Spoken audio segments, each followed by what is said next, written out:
Secundaria primer grado. Matemáticas. Fraccionando las cosas.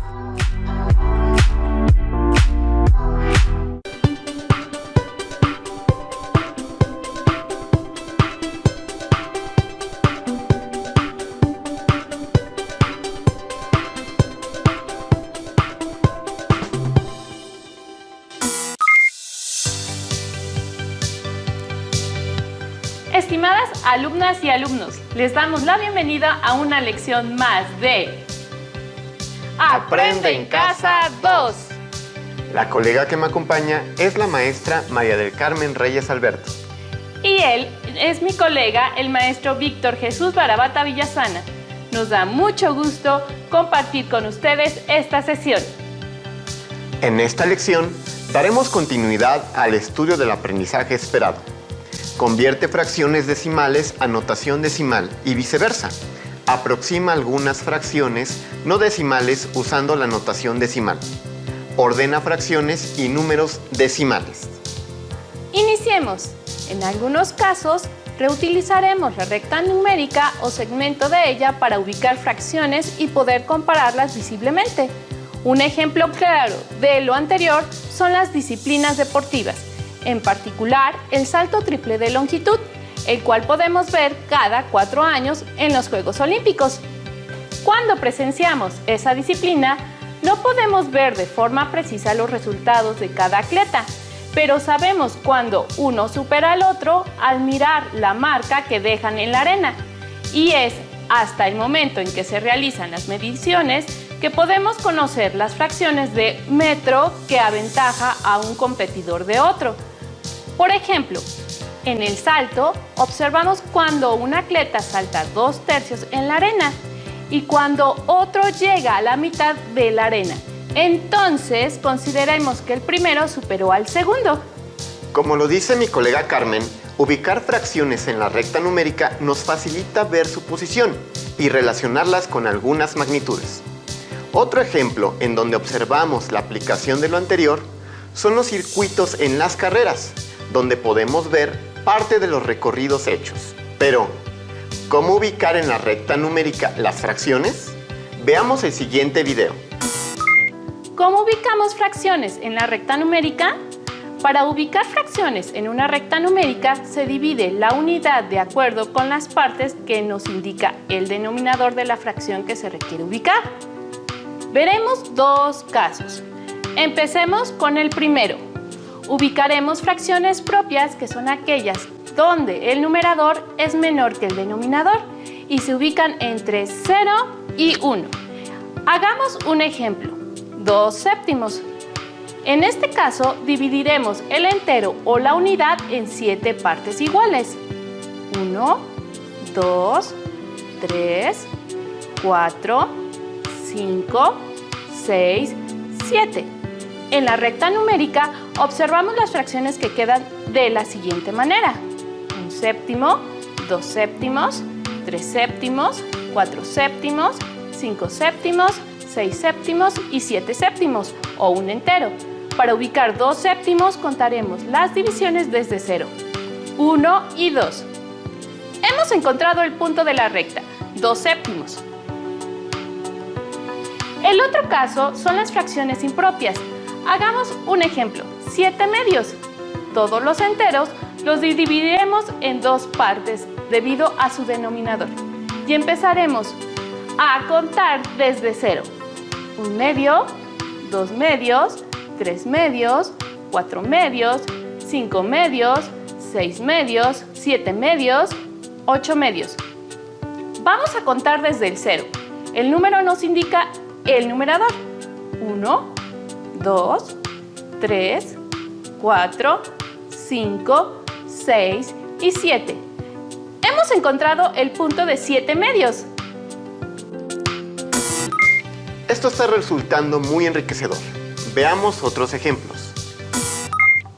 Los invito a que resolvamos el siguiente ejemplo.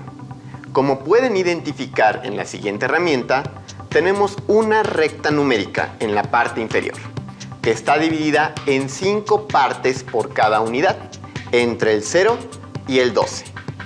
Ahora nos piden representar sobre la recta la siguiente fracción propia, 3 séptimos.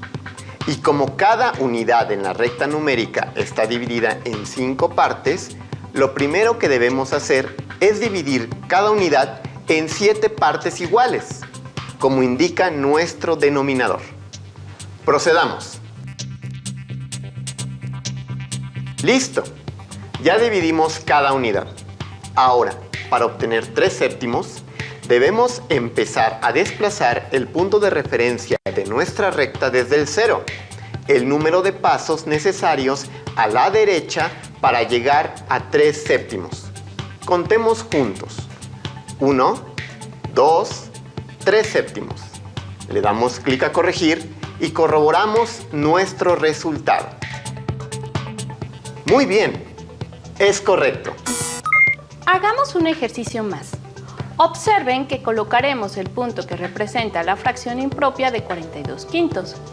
Veamos primero, ¿en cuántas partes está dividida cada unidad? Son 8. Esas porciones no son útiles para este ejemplo. Debemos dividir cada unidad en 5. Empecemos. Bien, ya son 5 partes. Ahora solo basta contar 42 porciones desde el 0 hasta llegar al 42. Comencemos.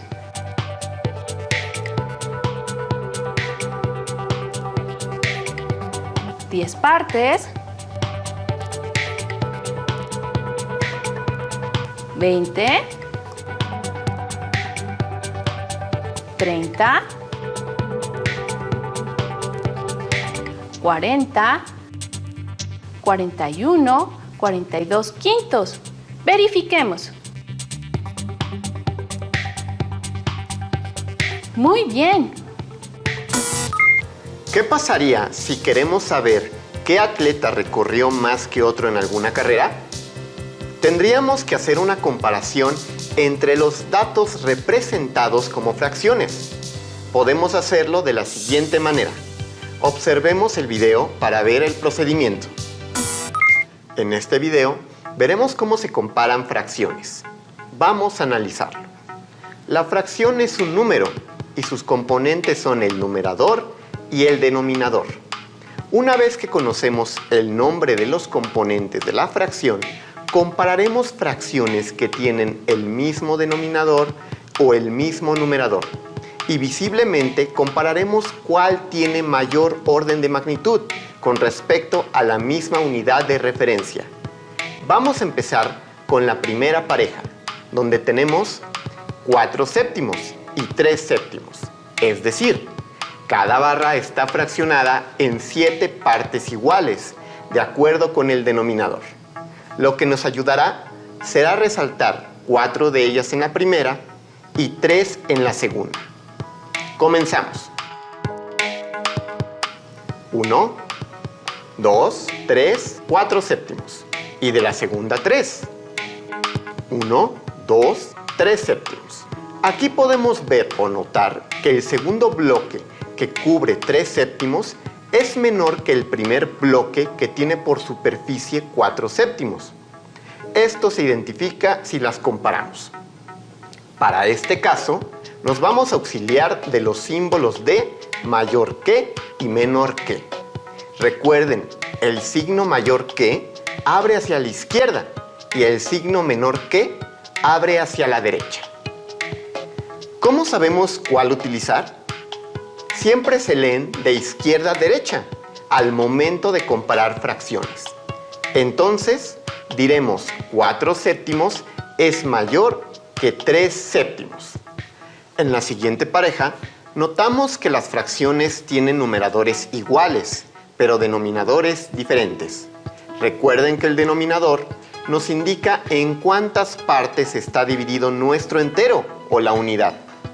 Aquí nos indica 7 y aquí 4. Como 3 séptimos ya se resolvió en el ejemplo anterior, es más fácil resaltarlo. 1, 2, 3 séptimos. Y en la siguiente 3 cuartos. 1, 2, 3 cuartos. Aquí identificamos fácilmente la fracción mayor. En este caso es 3/4 y se lee. 3/7 es menor que 3/4. Para el último ejemplo, resaltaremos 2/4 y para el otro 3/6.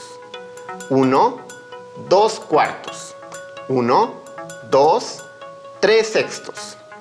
De esta manera, identificamos que tienen exactamente la misma superficie cubierta entre una y otra, ya que ambas fracciones son equivalentes. Sigamos desarrollando algunos ejemplos más. ¿Cómo saber cuál de las dos fracciones es la mayor? Averigüémoslo. Tenemos 3 décimos y 3/25. Queremos saber cuál de las dos fracciones es la de mayor orden de magnitud. Así que apoyémonos de las representaciones gráficas. Observen las superficies coloreadas en cada caso. ¿Qué dicen?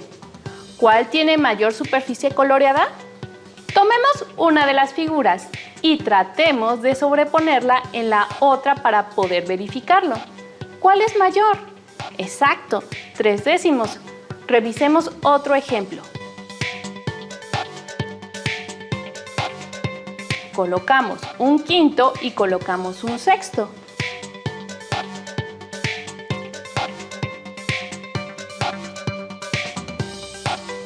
¿Cuál es mayor?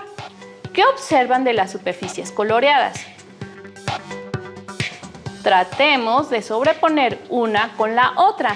¿Cuál es mayor? Exacto, un quinto. Siguiente ejemplo, 4/16 y 6/23.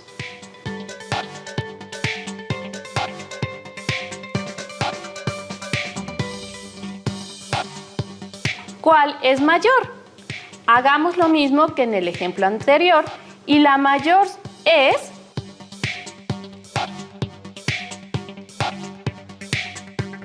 6/23. Sigamos con el tema de las competencias entre atletas y pensemos que si un famoso atleta mejoró su récord en la carrera de los 100 metros planos por 9.6 segundos y que vuelve a correr y ahora hace 9.5 segundos, sigue practicando y disminuye su tiempo entre 9.5 y 9.6 segundos. ¿Eso es posible? Sí, porque hay números decimales entre estas cifras. Pero, ¿existen fracciones entre 1/2 y 3/4? Claro que sí, y esto es debido a la propiedad de densidad de los números fraccionarios y decimales. Para entender un poco mejor, veamos el siguiente video. Hola, ¿cómo sigues? Un poco mejor. ¿Cómo te fue, amiga? ¿Qué vieron hoy en la escuela? Vimos la propiedad de densidad de los números fraccionarios y decimales. ¿La qué? La propiedad de densidad dice que entre dos números, ya sean fraccionarios o decimales, existen otros. Pero eso sucede con cualquier número, ¿no? No necesariamente. A ver, dime algún número natural que esté entre 6 y 7. Ninguno. Mira, vamos a ver un ejemplo con números decimales. ¿Qué decimal está entre 4.3 y 5.3?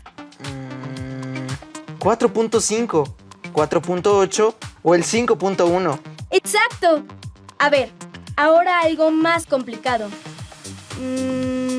Ya sé. Dos decimales que tengan cifras decimales subsecuentes. Por ejemplo, ¿qué número decimal está entre 6.5 y 6.6? Es decir, que sea más grande que 6.5 pero más chico que 6.6. Así es. Pues ya no hay ninguno. Piensa, no contestes tan rápido. El 6.55, por ejemplo. Muy bien. Ahora, entre 6.55 y 6.56. Ahora sí ya no hay.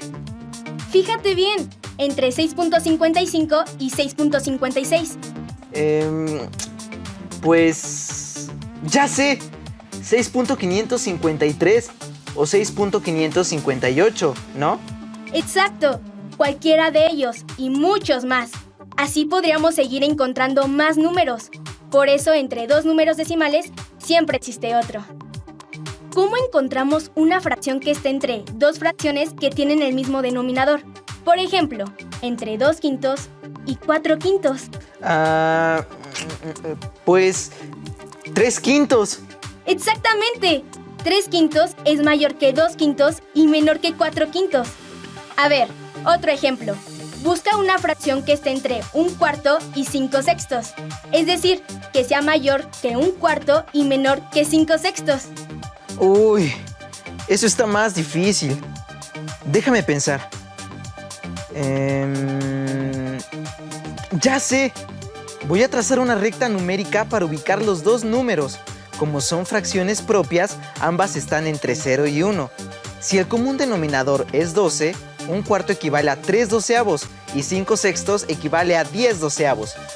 Entonces, hay varias fracciones entre ambas. Por ejemplo, 4/12 que es igual a 1/3 o 9/12 que es igual a 3/4. ¡Muy bien! También podríamos mencionar 6/12 que equivale a 1/2. Ahora, otra más difícil. Encuentra una fracción entre 2/5 y 3/5. Pues... a ver, ubico en una recta numérica 2/5 y 3/5, ¿no? Y la fracción que esté a la mitad, pues esa es. Muy bien, pero ¿cómo sabemos qué fracción es? No sé. En este caso, para encontrar la solución, hay que buscar otra pareja de fracciones equivalentes a 2/5 y a 3/5, con un denominador mayor que 5. Por ejemplo, con denominador 10. Entonces, 2/5 es equivalente a 4/10 y 3/5 es equivalente a 6/10. Ya, claro. Entonces, entre ellas está 5/10. Exacto. Entre dos fracciones siempre existe otra. O mejor dicho, entre dos fracciones hay infinidad de fracciones. Cada vez puedes encontrar algún punto que esté a la mitad de dos fracciones y luego otro que esté a la mitad. Y así. ¡Es cierto! ¿Y esa propiedad cómo dijiste que se llama? La propiedad de densidad de los números fraccionarios. ¿Se dieron cuenta que siempre habrá un número infinito de números racionales entre cualquier pareja de números diferentes entre sí? Muy bien. Ahora, observemos la densidad entre fracciones. ¿Por qué los números racionales tienen la propiedad de densidad? Comprobémoslo. Acompáñenme. Nos apoyaremos de un segmento de recta numérica. Posteriormente, vamos a elegir dos números para este ejemplo. Utilizaremos el 0 y el 1. ¿Cuál es el número que se encuentra exactamente a la mitad entre el 0 y el 1? ¡Exacto! 1/2. Si volviéramos a dividir el segmento de recta exactamente a la mitad entre 0 y 1/2 y 1/2 y 1, ¿qué obtendríamos? Muy bien, cuartos. 1/4, 2/4, 3/4 y nuestro entero. Dividamos cada cuarto exactamente a la mitad. ¿Qué obtenemos? Exacto, octavos. 1/8, 2/8, 3/8, 4/8, 5/8, 6/8, 7/8 y nuestro entero. Dividamos cada octavo exactamente a la mitad. ¿Qué partes obtenemos? Muy bien, 16avos. 1 16avo, 2 16avos, 3 16avos y así sucesivamente hasta llegar a nuestro entero.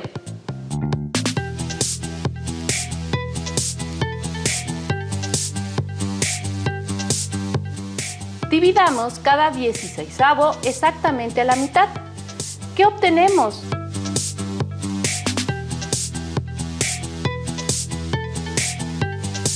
Muy bien, 1 32avo, 2 32avos, 3 32avos y así sucesivamente hasta que lleguemos a nuestro entero o unidad.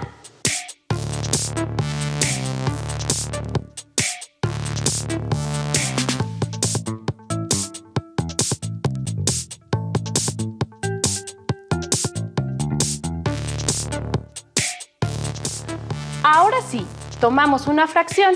Pueden elegir la que ustedes quieran. Por ejemplo, yo elegiré 9/16. ¿Cuál sería una fracción con menor valor de magnitud que esta fracción? Una fracción con menor valor puede ser 17/32. ¿Y una más pequeña? Muy bien, 19/32. ¿Es posible continuar dividiendo cada 32avo exactamente por la mitad? Sí es posible, y obtendríamos 64avos. Entonces, ¿por qué los racionales son densos? De acuerdo con las divisiones que hicimos a cada segmento de recta, identificamos que, dados los números fraccionarios, siempre encontraremos un número fraccionario entre ellos. Esta propiedad está presente en los números fraccionarios y decimales. Resumiendo, para identificar el numerador y el denominador de una fracción, pueden ver el primero como la cifra que numera la fracción y el segundo como la cifra que denomina las partes en las que está compuesta una unidad. También se pudieron haber presentado dificultades al identificar cómo usar los signos de mayor que y el menor que. Recuerden, la apertura del signo siempre se colocará hacia el número mayor. No olviden que entre los números racionales siempre existirán más números entre ellos, sin importar cuántos números hay entre sí mismos. Estos temas los pueden localizar en su libro de secundaria de matemáticas de primer grado. Como reto, podrían ir contestando las actividades correspondientes. Si no tienen su libro, pueden acudir a las ligas que se mostrarán más abajo o volver a ver la sesión en otro momento. ¡Listo! ¡Terminamos! Pero aún nos queda mucho por explorar y descubrir, así que nos vemos pronto en Aprende en Casa 2. ¡Hasta la próxima! Si tienes dudas o necesitas ayuda, llama al Centro de Apoyo Pedagógico a Distancia. El número de teléfono para secundaria es el 55 36 01 71 23. Si requieres consultar los libros de texto en versión digital,